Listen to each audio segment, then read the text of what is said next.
ازيكم؟ عاملين ايه؟ يا رب تكونوا في احسن حال.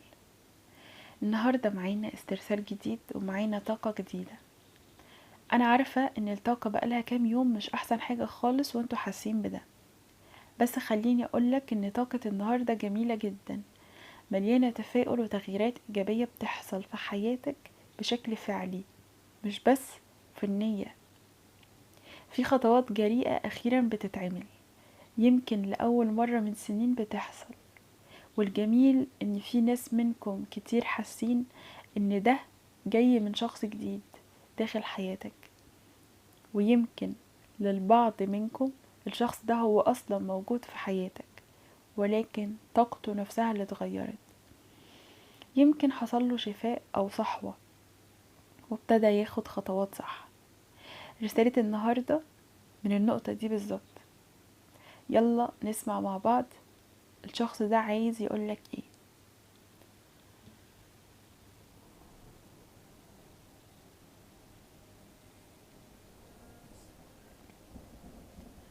انا مش جاي وقت مؤقت، ولا جاي املى وقتك وخلاص.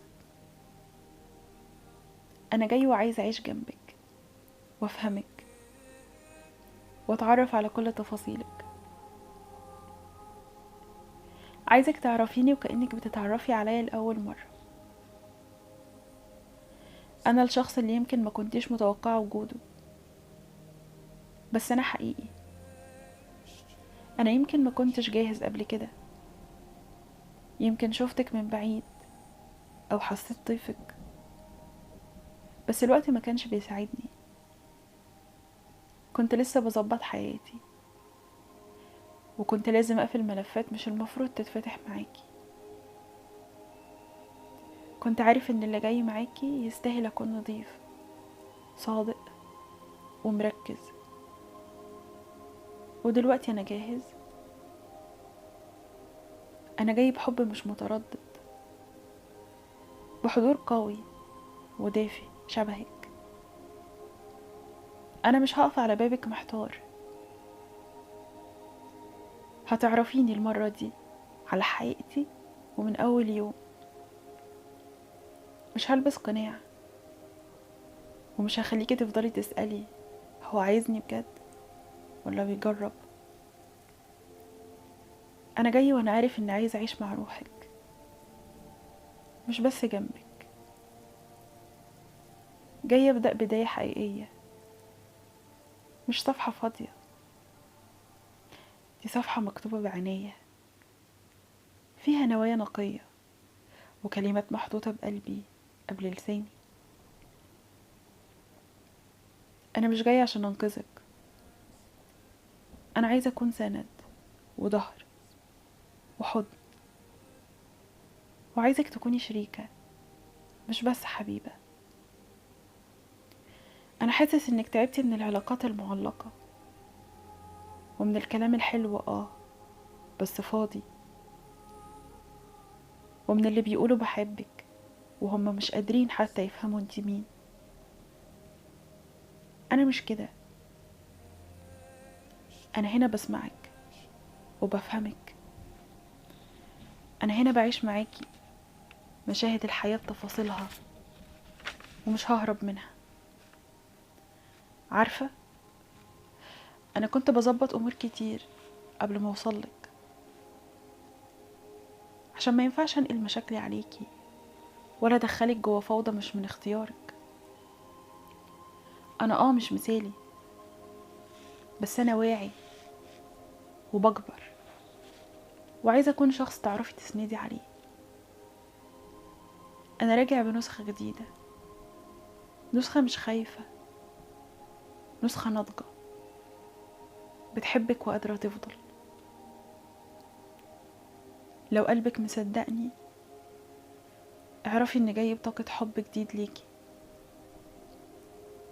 واعرفي ان في روح بتجهز عشان تكون حقيقية معاكي، وجاية تعيش مش تقضي وقت.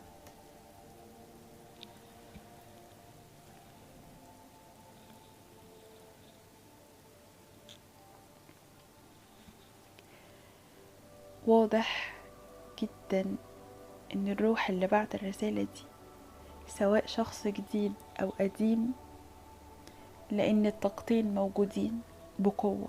طاقة شخص جديد خالص انت ما تعرفوش بس هو داخل حياتك، وطاقة شخص قديم بس طاقته اتجددت. الروح دي هي محتاجة تتكلم وتعبر عن نفسها بوضوح. الرسالة طبعا مش من جنس معين، احنا عارفين ان الرسالة بتكون من رجل او امرأة، مش شرط الرجل بس هو اللي بيكون بيهرب او عنده تصرفات طفولية، الاتنين بيكون عندهم اوقات نفس الطاقة.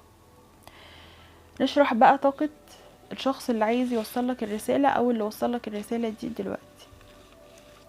الشخص ده حاليا في حالة تركيز شديدة، بس مش تركيز على تفاصيل صغيرة او على اشياء بتخصه هو بس زي قبل كده، لا، تركيزه دلوقتي على الصورة الكبيرة، على اللي هو عايزه فعلا من العلاقة ومن نفسه واللي هو عايزه من الحياة عامة. كان زمان الشخص ده بيهرب وبيتلخبط، بيتوه في مشاكله او خوفه او حتى في مغريات حواليه، لكن دلوقتي واضح انه حصل جواه نقلة وعي، في حاجة حصلت خبطته كده. ممكن تكون مواجهة صريحة مع نفسه، وممكن يكون خسر حاجة كان فاكرها مضمونة، وممكن جاله احساس مفاجئ انه لو ما تغيرش او صلح من نفسه هيفضل بيدور في نفس الدايرة اللي تعبته قبل كده. الشخص ده النهاردة بيقول جوه نفسه كفاية، كفاية ضعف، كفاية تردد، كفاية اضيع الفرص.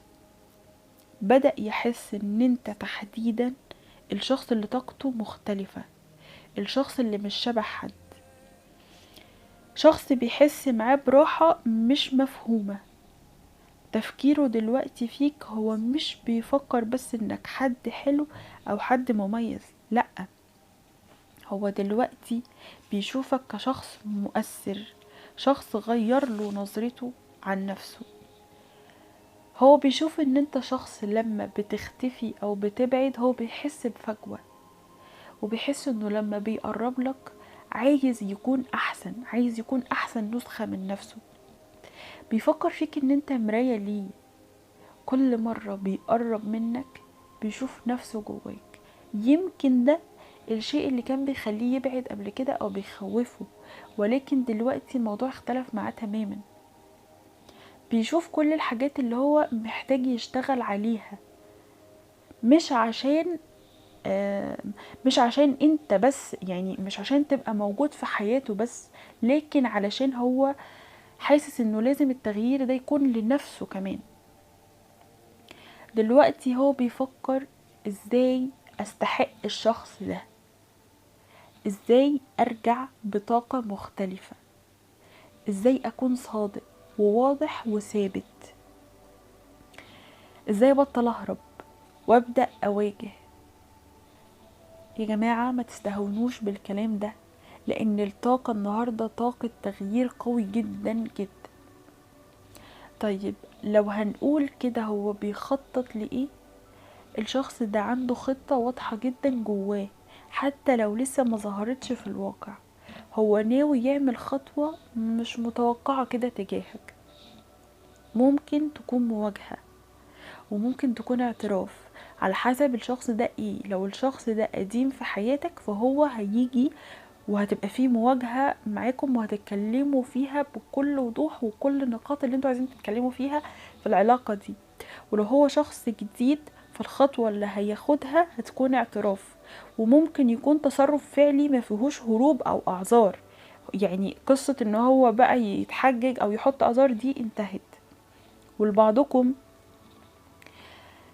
يعني لبعضكم حاليا هو بيفكر يعمل حاجة فيها التزام حقيقي، هو عايز يوضح موقفه بقى معاك من العلاقة، عايز يخرجك من مساحة التردد او الشك اللي انت كنت فيها، ويوريك ان المرة دي هو جاي بثبات. لو الشخص ده جديد فهو بيفكر ازاي يدخل حياتك باسلوب مميز، من غير ما يكون زي الناس اللي قبله. ولو الشخص ده قديم فهو ناوي يعمل حاجة تنهي الماضي كله وتفتح بداية جديدة. انا شايفة ان الشخص الجديد ده ممكن يكون عارف شوية تفاصيل عن حياتك، فيا اما انتوا عارفين بعض، يا اما انتوا لما تتعرفوا على بعض هو هيحس منك ده، او انتوا هيحصل بينكوا كلام عن العلاقات اللي كانت في حياتكوا قبل كده، فهو مش هيكون عايز يبقى بنفس الصورة اللي كانت في حياتك قبل كده. فاهمين؟ طيب ايه اللي جاي من الشخص ده؟ انت هتلاقي منه خطوة فيها ثبات وجرأة، وده لأول مرة. مش هيهرب تاني ولا هيتردد، بالعكس انت هتشوفه بياخد خطوات واضحة، هتلاقي فيه تغيير في طريقته. يعني لو كان بيظهر ويختفي، لا، هتحس المرة دي انه ثابت. لو كان عنده جمود او بيخبي مشاعره، هيبتدي يعبر. ممكن هيعبر بطريقة هتكون بسيطة شوية، لكن هتكون صادقة، وده المهم. شايفة الشخص ده هيحاول يخلق بينكم مساحة كده او جو فيه امان نفسي وعاطفي، لانه حاسس انك مش محتاج وعود، انت محتاج حضور حقيقي. انا عارفة ان الطاقة دي والرسالة دي هي هتنادي اصحابها. الرسائل دي عموما هي بتختار ناسها، مش انتوا اللي بتختاروها.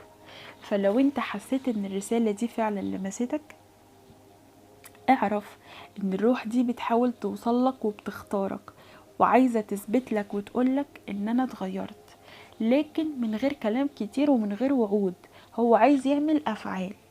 والاهم بقى انك انت لازم تحافظ على التوازن الداخلي عندك، لان الشخص ده لما يجي لازم يلاقيك في اجمل حالاتك الطاقية، مش عشان بتتجمل ليه، ولكن عشان تبقى جاهز تشوف بعين وعيك مش بعين الاحتياج. اللي حصل النهاردة مش مجرد شعور لطيف او لحظة مؤقتة، دي علامة انك بتتحرر من دوامة كان فيها عقلك وقلبك دايما في صراع. النهاردة طاقتك بتسمح لك تشوف الصورة اوضح، وتشوف ان انت مش محتاج تثبت نفسك لحد ولا تقنع حد بقيمتك، لانك انت ابتديت تستشعرها من جواك فعلا. الشخص ده سواء جديد او متجدد، هو جه انعكاس للخطوة اللي انت خدتها جواك، خطوة انك بقيت مستعد تعيش علاقة وعي مش علاقة احتياج، وده لوحده تغيير كبير وضخم جدا، لانه معناه انك بطلت تطلب وبدأت انت تجذب العلاقات وتجذب الطاقات الجديدة لحياتك. وانا من اول الطاقة دي حاسة ان في كتير منكم بيعملوا جذب العلاقة او جذب الوظيفة او جذب الحاجة معينة انتوا عايزينها في حياتكم. انتوا بتتخيلوا ان الشيء ده بيحصل معاكم. طيب مهم جدا دلوقتي انك ما ترجعش تتصرف من مكان الخوف او مكان الشك. ما تختبرش الشخص وما تختبرش نفسك وما تستعجلش الرد وما تقلقش لو الدنيا مشيت ببطء شوية. لازم تعرف ان التغيير الحقيقي بيحتاج صبر واحتضان لكل لحظة بتيجي من غير مقاومة. دلوقتي طاقتك في احسن حالتها، ولو انت مش شايف ده احب اقولك ان دي الطاقة اللي داخلة عليك، فما ينفعش تعطلها بالمقارنة او التحليل الزايد. استقبل الطاقة بس كده، استقبل حضور الشخص واستقبل كلمته وخليك في لحظتك وما تبصش ورا. وافتكر دايما العلاقات الروحية مش بتيجي علشان تملاك، هي اصلا بتيجي لما انت تبقى مليان، والعلاقة بتيجي بعد ما تكتمل جواك، عمرها ما بتكون مؤقتة. العلاقة اللي بتيجي بعد ما انت بتكتمل جواك عمرها ما بتكون مؤقتة. خد نفس عميق وافتكر ان اي طاقة بتجيلك مش صدفة، وان في حاجات كتير بتتغير حواليك من غير ما تاخد بالك. خليك مستعد واستقبل الجديد بقلبك مش بخوفك. اتمنى لكم كل التوفيق واشوفكم في فيديو جديد. باي باي.